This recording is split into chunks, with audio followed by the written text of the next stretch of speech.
നമസ്കാരം. NH-66 toll പ്ലാസകളുടെ ലൊക്കേഷനെ സംബന്ധിച്ച ഒരു വിവരം NHAI പുറത്തുവിട്ടിട്ടുണ്ട്. അതാണ് ഈ വീഡിയോയിൽ പറയുന്നത്. അടിസ്ഥാന ടോൾ നിരക്കിനെക്കുറിച്ചും ടോൾ നിരക്ക് കണക്കാക്കുന്ന രീതിയെക്കുറിച്ചുമെല്ലാം ഒരു വീഡിയോ ചെയ്തിട്ടുണ്ട്. അതുകൊണ്ട് അതിനി ആവർത്തിക്കുന്നില്ല. ടോൾ പ്ലാസകളുടെ സ്ഥാനം മാത്രം പറഞ്ഞു പോകാം. 11 ടോൾ പ്ലാസകളിൽ ആദ്യത്തേത് തിരുവനന്തപുരം ജില്ലയിലെ തിരുവല്ലത്താണ്. അതിപ്പം നിലവിൽ പ്രവർത്തിക്കുന്നുണ്ട്.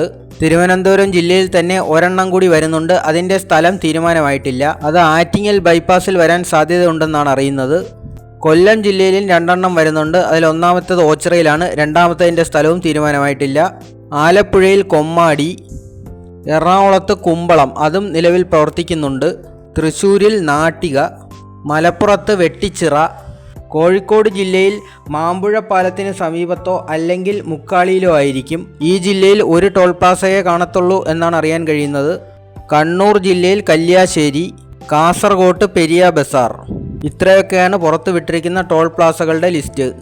സംഭവം ഇങ്ങനെയൊക്കെ ആണെങ്കിലും രാജ്യത്ത് 1.5 വർഷത്തിന് ശേഷം ഒരു ടോൾ പ്ലാസയും കാണുകയില്ല എന്നാണ് കേന്ദ്രമന്ത്രി ശ്രീ നിതിൻ ഗഡ്കരി പറഞ്ഞിരിക്കുന്നത്. GPS മുഖേനയുള്ള ടോൾ കളക്ഷൻ സിസ്റ്റം കൊണ്ടുവരാനാണ് ഉദ്ദേശിക്കുന്നത്. ഇതിൻ്റെ ട്രയൽ റൺ വിജയകരമായിരുന്നു. അതുകൊണ്ട് തന്നെ രാജ്യത്തുടനീളം ഈ സംവിധാനം നടപ്പിലാക്കാൻ വേണ്ടി സ്വകാര്യ കമ്പനികൾക്ക് കരാർ കൊടുക്കുകയാണ് എന്ന് അദ്ദേഹം പ്രഖ്യാപിക്കുകയുണ്ടായി. ഈ സാഹചര്യത്തിൽ NH-66 ഇങ്ങനെ ടോൾ പ്ലാസകൾ പണിയുന്നതിൻ്റെ കാരണം മനസ്സിലാകുന്നില്ല. ഏതായാലും പുതിയ അപ്ഡേറ്റ്സിനായി നമുക്ക് കാത്തിരിക്കാം. Thank you.